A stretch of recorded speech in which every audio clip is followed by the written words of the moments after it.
In recent months, more than 1 million people, most of them young, have protested against a new economic order called globalisation. This represents one of the greatest popular movements since the 1960s. Surely never before has the human race enjoyed such amazing capacity to create wealth and reduce poverty. Yet never before has the gulf between rich and poor been so vast and inequality so widespread. The facts of globalization are revealing. A small group of powerful individuals are now richer than most of the population of Africa. Just 200 giant corporations dominate a quarter of the world's economic activity. General Motors is now bigger than Denmark.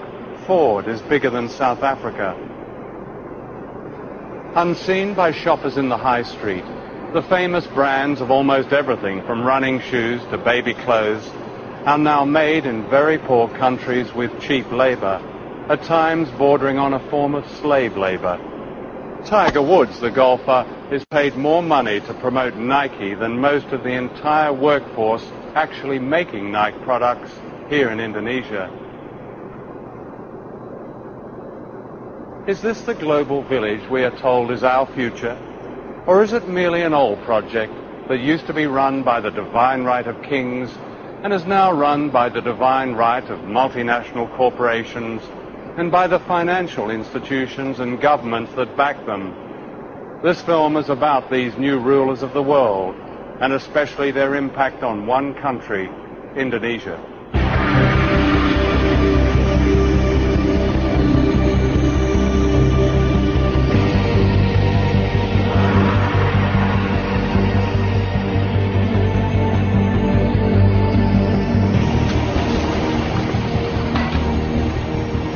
Indonesia is where the old imperialism meets the new. This is a country that should not be poor. It's rich in almost everything. Mountains of copper and gold, oil, timber, and the skills and labor of its people.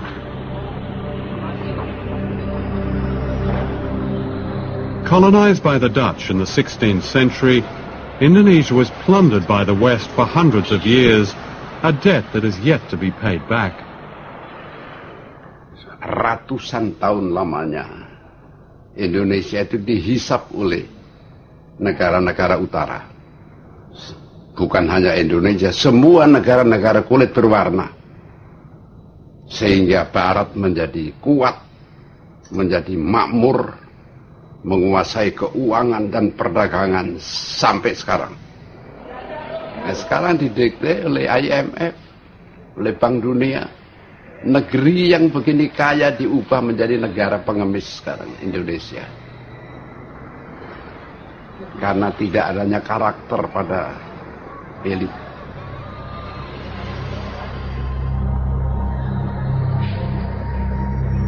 Globalization is used by its champions to suggest a coming together of people of all races, of all countries, and it will relieve poverty, it will distribute wealth.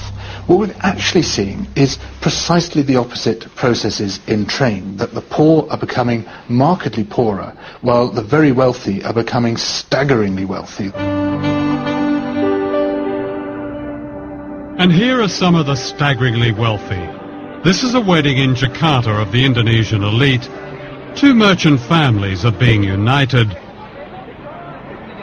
4 years ago, the World Bank called Indonesia a dynamic economic success, a model pupil of the global economy. Among the Versace dresses and diamonds are those who have reaped the benefits of the new global freedoms. Freedom to watch money make more money. In this respect, they could be any nationality. Outside this wedding, there's another world.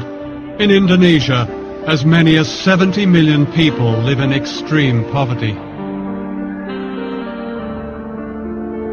We calculate that it would take an Indonesian worker, like one of the waiters serving here, 400 years to pay for this wedding reception.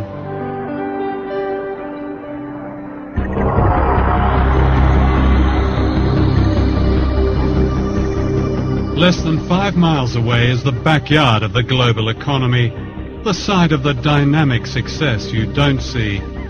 This is a labour camp that's home to workers who make the clothes we buy in the high streets and shopping malls. This is the human price paid for our fashionable trainers, our smart shirts, our jeans with a tag that says, Made in Indonesia. Young people living here who make the famous brands are paid on average the equivalent of 72 pence a day, about $1. That's the legal minimum wage in Indonesia. According to the Indonesian government, it's just over half a living wage. The dormitories are made from breeze blocks and packing cases. When it rains, they flood. There are open sewers and no clean running water. Many of the children are undernourished and prey to disease. While I was filming here, I caught dengue fever, carried by the mosquitoes which infest these slums. It kills children. The conditions here are not very different from workers' camps in other parts of Asia, in Africa and Latin America, where the famous brands are also made cheaply for lucrative Western markets.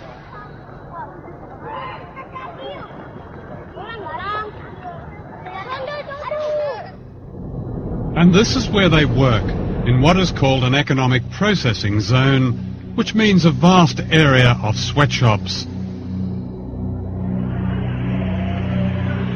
The factories may look modern, but once you step inside, you feel the claustrophobia of the workers, the sheer frenzy of their production, and you see their fatigue.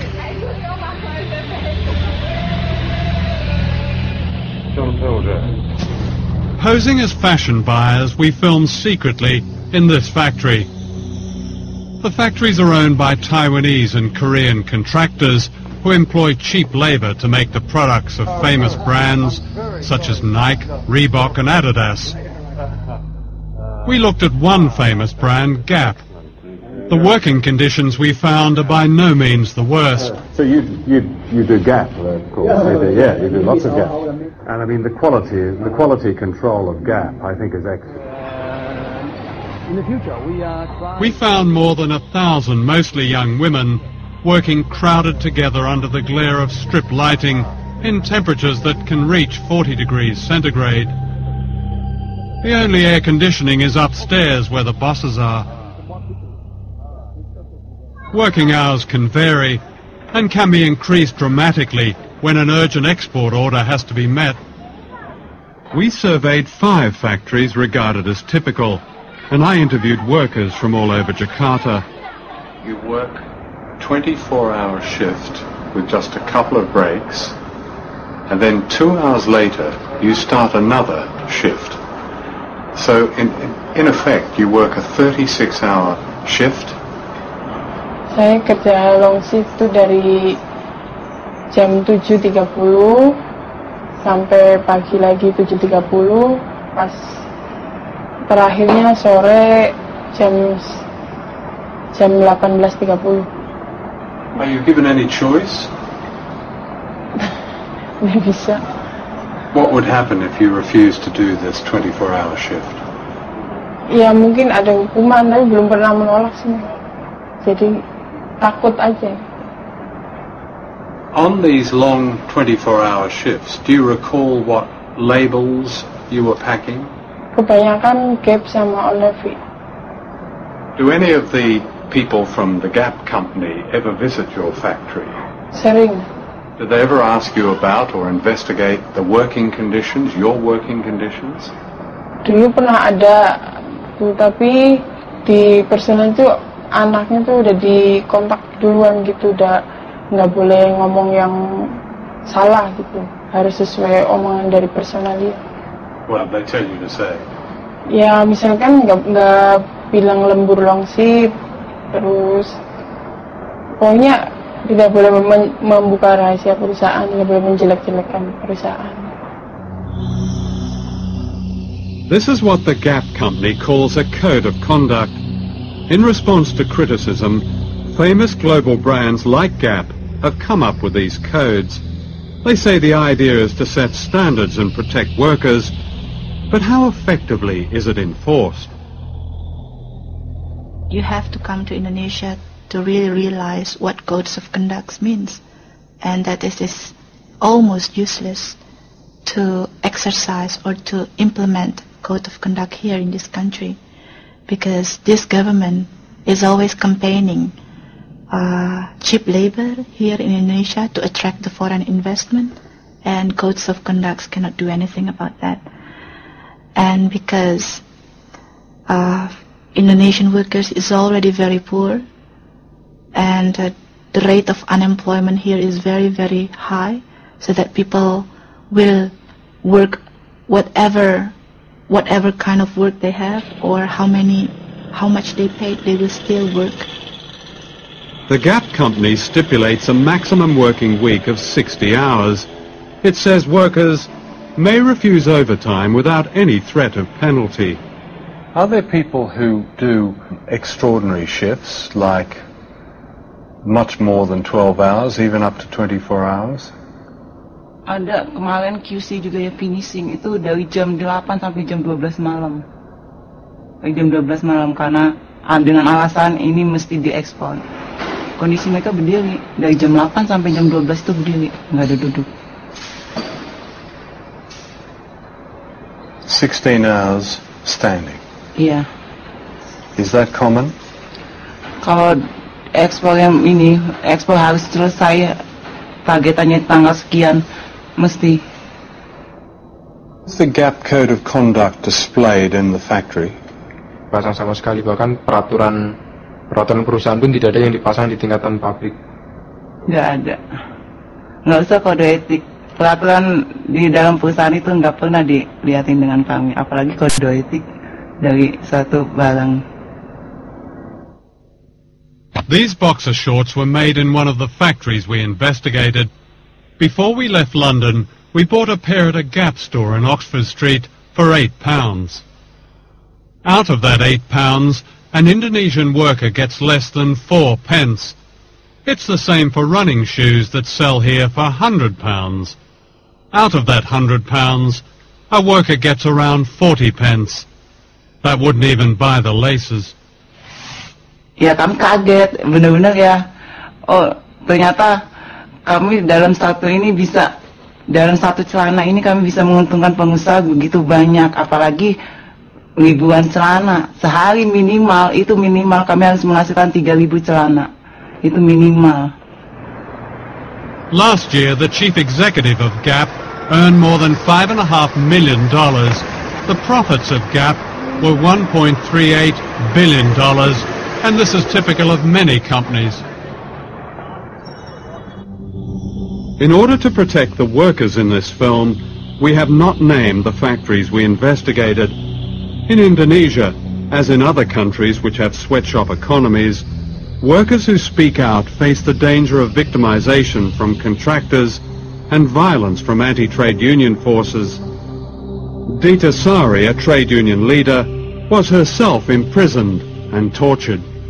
Codes of conduct must be monitored by trade unions. How could you monitor codes of conduct if trade unions is still weak, if the police is surrounding their activists, and if they're facing repression whenever they operate?